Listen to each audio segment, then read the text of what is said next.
ผมยังคิดว่าการชุมนุมทางการเมืองไม่ใช่เรื่องเลวร้ายแต่ว่าไอ้การชุมนุมแบบไร้ขอบเขตต่างหากที่เป็นสิ่งที่อันตรายถ้าเราเห็นคนที่ไปร่วมชุมนุมทางการเมืองไม่ได้เป็นแต่มิติทางการเมืองแต่มองเขาเป็นมนุษย์ที่มีครอบครัวมีคนที่ห่วงใยไอ้การทำความรุนแรงแบบนี้มันส่งกระทบต่อคนหลายๆคน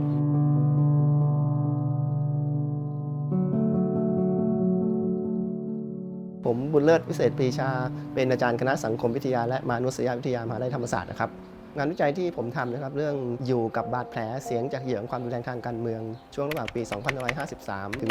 2557 ที่ผ่านมาอาจจะมีงานศึกษาเหยื่อจากความรุนแรงทางการเมืองเขียนถึงกลุ่มใดกลุ่มหนึ่งนะครับแต่ว่านี่ผมศึกษาทั้งคนเสื้อแดงแล้วก็ทั้งเหยื่อที่เป็นฝ่ายกปปสและคปทที่บาดเจ็บจนถึงขั้นพิการในรูปแบบแตกต่างกันข้อที่น่าสนใจที่เป็นข้อค้นพบจากงานชิ้นนี้นะครับคือเป็นไปตามทฤษฎีแนวคิด social suffering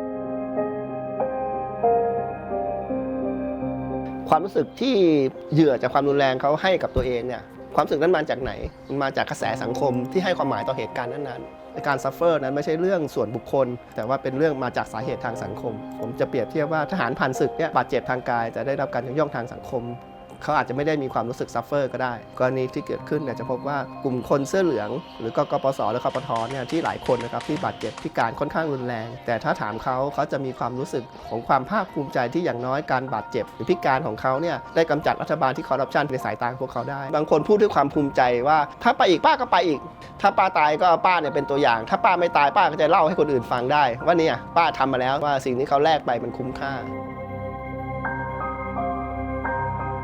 ตรงกันข้ามกับคนเสื้อแดงจะบอกว่าไม่อยากแล้วมีลูกบอกลูกมีหลานบอกหลานนะอย่าไปร่วมชุมนุมทางการเมืองแบบนี้อีกก็จะมีความรู้สึกเจ็บปวดทางจิตใจมากกว่าที่พบว่าพวกเขาเองก็บาดเจ็บพิการแล้วยังถูกสังคมประณามอีกนะครับว่าเป็นพวกเผาบ้านเผาเมืองเป็นพวกก่อความรุนแรงถูกคนรอบข้างคุกคามด้วยเป็นพวกเสื้อแดงเหรอเนี่ยยิ่งทำให้เขารู้สึกย่ำแย่กับชีวิตตัวเองเรียกว่าบาดเจ็บทางกายแล้วก็ยังบาดเจ็บในเชิงความรู้สึกด้วยนะครั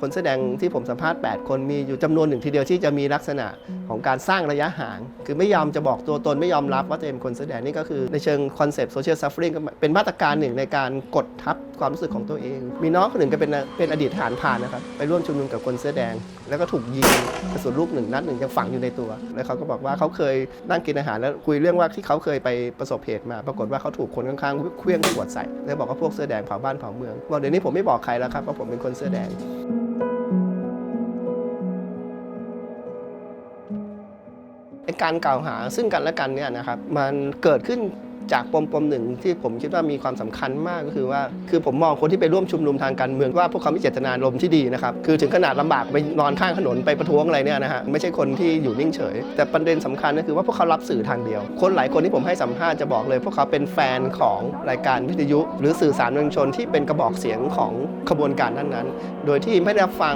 งความคิดเห็นจากอีกฝั่งหนึ่งเลยนะครับสิ่งเหล่านี้จึงทำให้พวกเขาสามารถที่จะต่างคนต่างไปอยู่ในมุมที่เรียกว่าสุดขั้วกันจากทั้ง2 ฝ่ายทำให้ไม่เห็นว่าคนอีกฝั่งหนึ่งนั้นมีเหตุมีผลในอีกมุมหนึ่งได้เช่นเดียวกันคือมองอีกฝั่งหนึ่งเป็นฝั่งที่ไร้เหตุไร้ผลเป็นฝั่งหนึ่งที่ไม่มีความชอบธรรมโดยสิ้นเชิงต่างคนต่างจะมองกันแบบนี้ซึ่งทำให้เป็นปัญหามากคือความจริงการให้เงินทดแทนเป็นเพียงองค์ประกอบ1เท่านั้นยังมีองค์ประกอบที่สำคัญมากกว่าก็คือการคืนความเป็นธรรมสิ่งที่ไม่ว่าจะเป็นคนเสื้อแดงหรือคนเสื้อเหลืองจะรู้สึกพร้อมๆกันคือว่าเขาต้องการความเป็นธรรมคนเสื้อแดงเนี่ยต่อให้เขาได้เงิน7 ล้านบาทจากรัฐบาลเงินนี้มีความจำเป็นสำหรับการรักษาสำหรับคนที่พิการตลอดชีวิตมีความจำเป็นแต่ทำให้เขารู้สึกดีกับรัฐบาลไหมไม่ใช่เขายังรู้สึกอยู่เหมือนเดิมว่าคนปราบปรามเขากระทำการเกินกว่าเหตุถ้าใครมาบอกว่าพวกเขาเผาบ้านเผาเมืองเป็นการเรียกเขาอย่างไม่เป็นธรรมดังนั้นสิ่งที่พวกเขาต้องการมากกว่าพวกเขาต้องการความเป็นธรรมต้องการความยุติธรรมว่าเราไม่ใช่คนเผาบ้านเผาเมืองคนที่ใช้ความรุนแรงเกินกว่าเหตุคนเหล่านั้นต้องรับผิดชอบและสิ่งเหล่านี้ต่างหากที่จะมีความสำคัญในการกอบกู้ความรู้สึกของเขาแต่สำหรับบ้านเราเนี่ยที่ทำกันมาก็คือว่าเอาเงินฟาดหัวไว้ก่อนแล้วก็จบกันไปลืมกันไปแต่อย่าลืมนะครับคนที่ผมไปสัมภาษณ์มาหลายคนแม้จะได้สตางค์แต่เขายังมีความรู้สึกเรื่องนี้อยู่เหตุผลหนึ่งที่ทำให้เราอยู่ในวัฏจักรที่ทำให้เกิดความรุนแรงซ้ำซ้อนเกิดขึ้นซ้ำๆเพราะคนสั่งฆ่าไม่เคยถูกลงโทษไม่ว่าเหยื่อสีใดนะครับพวกเขามีโจทย์ร่วมกันก็คือว่าพวกเขารู้สึกว่าพวกเขาถูกกระทำด้วยความรุนแรงที่เกินกว่าเหตุฝ่ายเสื้อเหลืองเขาบอกว่าผมไปชุมนุมผมถูกจับแล้วทำไมจะต้องตีกันจนหน้าผากร้าวตีกันจนดั้งจมูกหักคนเสื้อแดงก็เห็นชัดเจนว่าทำไมจะต้องยิงกันจนตาทะลุไปข้างหนึ่งการที่รัฐปราบปรามอย่างรุนแรงเนี่ยก็ทำให้ฝั่งประชาชนก็เติบโตได้ยากด้วย ผมก็อยู่กับการชุมนุมทางการเมืองมานานผมก็รู้สึกแย่ที่ระยะหลังไอ้การชุมนุมเนี่ยถูกทำให้เป็นคำที่ดูย่ำแย่มากดูเชยดูวุ่นวายอะไรอย่างเงี้ยนะฮะงานชิ้นนี้นะครับผมเสนอเพื่อจะตระหนักถึงว่าความรุนแรงไม่ควรจะเกิดขึ้นแต่ไม่ได้บอกว่าไม่ควรจะมีการชุมนุมทางการเมืองที่จะเกิดขึ้นนะครับก็ต้องเป็นการชุมนุมทางการเมืองที่ระมัดระวังรอบคอบต้องอาศัยความอดทน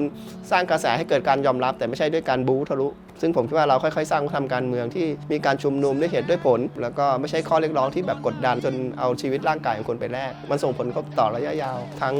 คนที่สั่งประหารสั่งปราบปรามประชาชนยิ่งต้องระมัดระวังว่าบทเรียนเหล่านี้ชีวิตและน้ำตาของครอบครัวที่เดือดร้อนควรจะทำให้คุณตระหนักว่าต้องเห็นคนเป็นคน